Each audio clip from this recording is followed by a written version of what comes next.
Through his unauthorized studies of his master's collections of Sith holocrons, he became convinced that it was only a matter of time until the Sith returned, and he believed the Jedi weren't doing enough to prepare for their resurgence.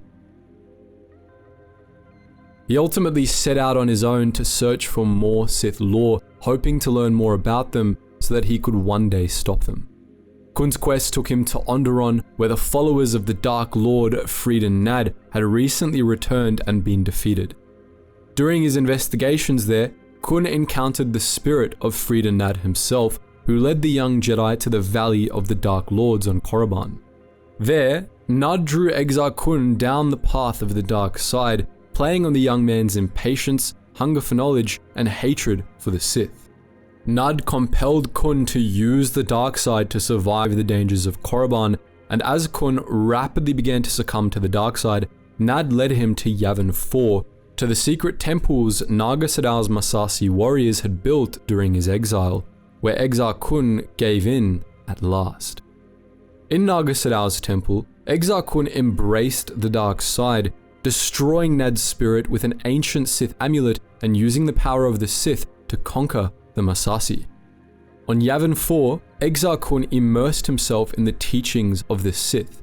While his Massassi followers built new temples in his honor, Kun rapidly grew in power, learning all the arcane arts of Naga Sadow and the ancient Sith. But he didn't stay on the jungle moon forever. Before long, he learned of the fallen Jedi Ulic Qel-Droma, who had become affiliated with a Sith cult called the Krath, and Kun determined that they could be a threat to his power.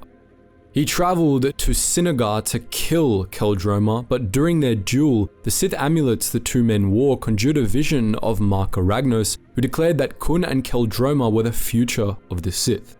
He named Exar Kun the Dark Lord of the Sith, declaring that, because of him, the Sith would never die, and Ulic Qel-Droma became Kun's first and greatest apprentice.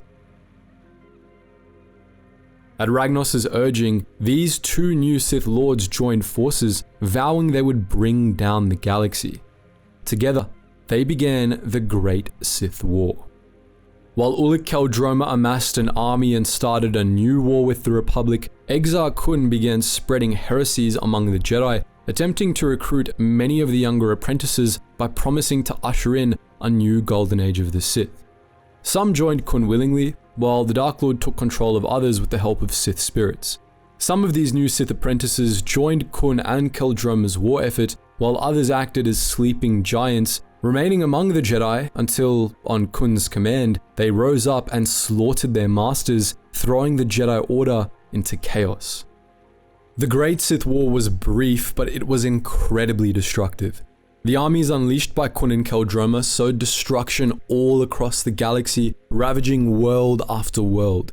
But the worst damage was done to the Jedi Order. Kun's followers killed many of the Jedi's greatest masters, and Exar Kun also masterminded the destruction of Ossus, eliminating the Order's ancient homeworld and destroying a ton of Jedi teachings in the process. The Jedi Order had to rebuild almost from the ground up after the end of the war, and the scars Exar Kun left on the Jedi persisted for centuries to come. Exar Kun was defeated in the end. His armies were defeated by the Republic military, and, after Ossus, Ulic Qel-Droma defected back to the Jedi and led the Republic fleet to Yavin 4.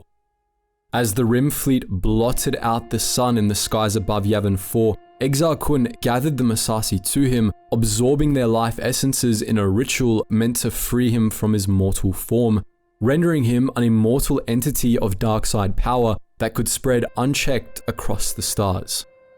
As Kun carried out this ritual, however, the Jedi created a wall of light around Yavin 4, and when the wave of darkness rising from the moon collided with it, it created a firestorm that ravaged the surface of Yavin 4, destroying Exar Kun and the last of his followers. Exar Kun's spirit survived, freed from the constraints of his mortal body, but it became trapped on Yavin 4. Exar Kun was remembered as one of the greatest Dark Lords of the Sith, and for good reason. He revived the Sith after a millennium of dormancy and dealt grievous damage to the Jedi Order, unleashing one of the most devastating wars the galaxy had ever seen. This war was only the first of the old Sith wars, and over the course of the following years, Exar Kun's successors would build on his examples, unleashing war after war. They nearly seized control of the whole galaxy, and their campaigns wouldn't have happened had Exar Kun not paved the way. The manner in which Exar Kun waged his war would also significantly influence how the Sith operated going forward. While the old Sith Empire had always simply crushed its enemies, Kun attempted to defeat the Jedi by destroying them from within, converting Jedi to his cause and using them as a weapon against their masters. This was also an example many later Sith would follow, one that consistently had a devastating effect. Exar Kun also made sweeping changes to how the Sith operated, and this was his most important innovation, one that would ensure the Order's survival into future eras. Previously, the Sith Order had been dominated by Sith purebloods and hybrids, and though a few aliens, mostly humans, were inducted into the Old Order at times, the Sith Order had nonetheless remained firmly rooted in Sith pureblood society up to this point. Exar Kun severed that connection, even as he honored the legacy of the old Sith Empire. Under him, the Sith became primarily an order of fallen Jedi drawn from all manner of species, not bound to any one civilization. Up to this point, the Sith Order had been an outgrowth of the Sith Empire, chained to the civilization from which it had emerged, but thanks to Exar Kun, the Sith became defined purely as an ideology, one that could adapt and attach itself to new groups and cultures. Because of this, the Sith would be able to survive numerous defeats over the coming millennia, reforming and adapting after each one, which the older, more inflexible version of the Sith Order would have been incapable of. Our next innovator was a bit of a unique case. We're sure you know the story of Darth Revan by now, the tale of the Jedi Crusader who fought the Mandalorians before succumbing to the dark side and becoming the Dark Lord of the Sith. Revan forged one of history's greatest Sith empires, ruled by a caste of fallen Jedi and an army of traitorous Republic soldiers, an empire that conquered a third of Republic space in the Jedi Civil War. Revan combined Naga Sadow's dream of galactic conquest with Exar Kun's restructuring of the Sith as primarily an order of fallen Jedi, and he used these innovations to great effect. But in his own time, Revan didn't really alter the way the Sith worked as an order all that much. His innovations were primarily concerned with the structure of the Sith Empire. There was one major exception to this, however. Darth Revan was the first Dark Lord of the Sith to understand the greatest weakness of the Sith Order and what must be done to address it. The Sith ignored his insights in this matter for millennia, but 3,000 years later, after Revan's time as Dark Lord, his teachings inspired Darth Bane to make one of the most important reforms in the history of the Sith. It was from Darth Revan's holocron that Bane learned one of the fundamental truths of the dark side. As detailed in the novel Darth Bane: Path of Destruction, those who accept the power of the dark side must also accept the challenge of holding on to it. By its very nature, the dark side invites rivalry and strife.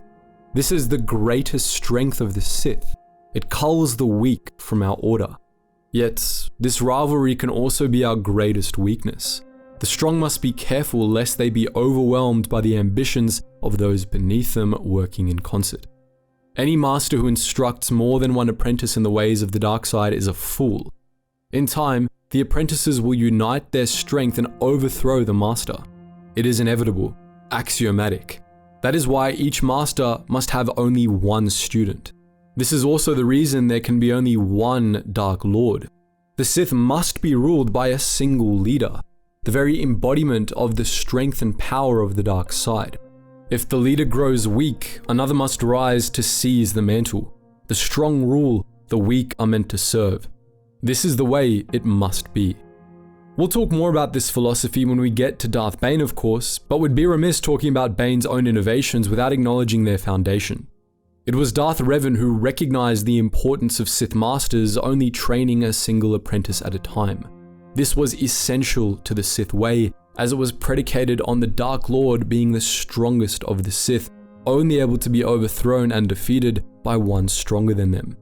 But if a Dark Lord had multiple apprentices, it could ruin everything, as weaker apprentices would inevitably band together to slay the Master, and the Sith as a whole would be weakened. Revan put this into practice in his own Sith Empire. He and his successor, Darth Malak, each only ever trained a single true apprentice at a time, as did lesser Sith within their order.